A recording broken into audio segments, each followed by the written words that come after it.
Oke, bismillahirrahmanirrahim. Assalamualaikum warahmatullahi wabarakatuh.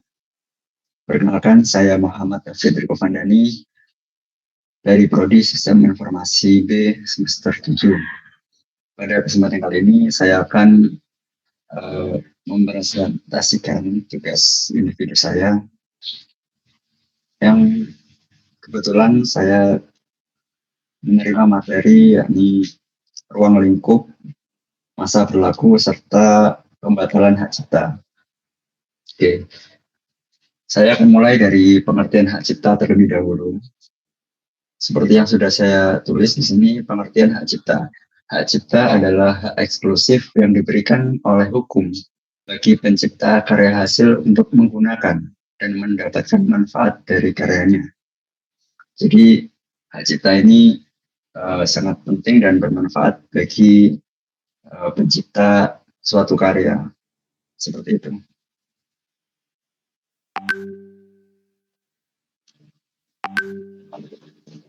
Oke, ruang lingkup hak cipta. Pertama yakni ruang lingkup.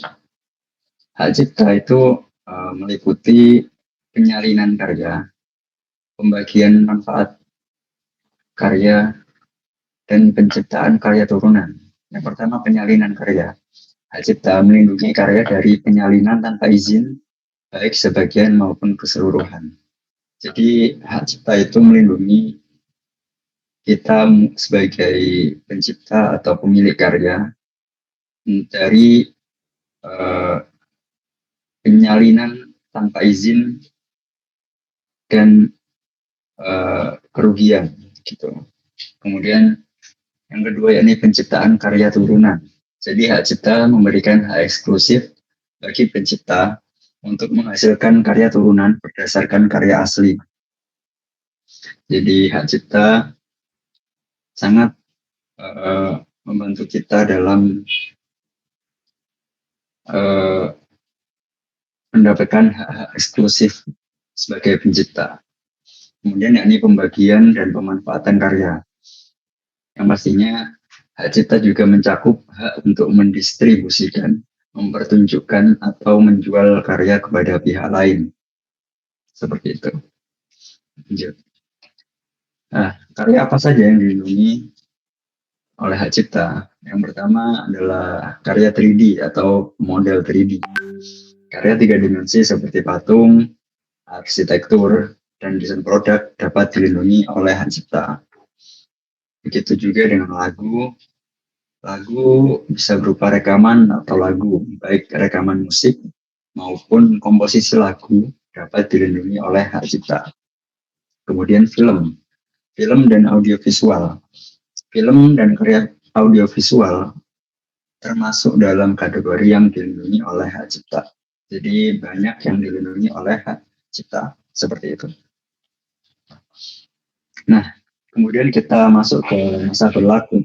Selama apa sih atau sampai mana hak cipta itu berlaku? Nah, hak cipta dibagi dua dalam masa berlakunya, yakni ada hak cipta karya pribadi dan hak cipta karya korporasi. Untuk yang hak cipta karya pribadi, masa berlakunya seumur hidup pencipta, ditambah 50 tahun setelah wafat. Jadi kita sebagai pencipta ataupun orang yang memiliki karya tersebut dilindungi oleh hak cipta selama seumur hidup, ditambah 50 tahun setelah wafat. Jadi penting juga bagi kita untuk mendaftarkan hak cipta. Kemudian hak cipta karya korporasi, yakni berlaku selama 75 tahun sejak publikasi atau 100 tahun sejak pembuatan. Yang singkatnya seperti itu. Oke. Pembaharuan hak cipta. Nah, jadi hak cipta ini ada masa berlakunya, otomatis pasti ada masa-masa habis, makanya kita perlu memperbarui. Nah, gimana prosesnya? Proses pembaharuan hak cipta. Pemegang hak cipta dapat memperbarui hak cipta dengan mengajukan permintaan dan membayar biaya sesuai ketentuan yang berlaku. Seperti itu. Jadi misal saya menciptakan suatu lagu, nah masa berlakunya misalnya sudah habis karena saya sudah wafat dan sudah 50 tahun setelah saya wafat, hak ciptanya sudah habis masa berlakunya. Jadi saya perlu memperbarui. Dalam artian mungkin orang-orang yang terlibat dalam hak cipta saya atau karya saya nanti yang bisa membaharui juga. Masa pembaharuan hak cipta dapat diperbarui sebelum masa berlaku hak cipta habis. Jadi sebelum waktu saya meninggal misalnya. Jadi saya sudah bisa memperpanjang atau memperbarui perlindungan atas karya cipta tersebut. Kemudian hak cipta juga dapat dibatalkan. Yang pertama, pembatalan karya palsu. Pembatalan hak cipta bisa terjadi jika karya yang dilindungi tidak dianggap asli atau merupakan hasil plagiarisme. Jadi, suatu hak cipta bisa dibatalkan karena karya tersebut dianggap tidak asli atau merupakan hak atau hasil orang lain. Kemudian, pembatalan karya dengan izin tidak resmi. Jika pemilik hak cipta menyatakan penggunaan karya dengan izin tidak resmi, maka hak cipta dapat dibatalkan. Seperti itu. Nah, kemudian apa alasannya kita membatalkan atau apa alasan pembatalan hak cipta? Yang pertama, ini pelanggaran hak cipta. Pembajakan karya tanpa izin dapat menyebabkan pembatalan hak cipta. Kemudian, yang kedua, yakni ketidakaslian karya. Jadi, karya tidak dianggap asli atau merupakan hasil plagiat. Nah, hak cipta itu juga dapat dibatalkan sesuai hukum yang berlaku apabila karyanya memang tidak asli atau plagiat. Seperti itu. Kemudian prosedur pembatalan hak cipta. 1. Penilaian awal.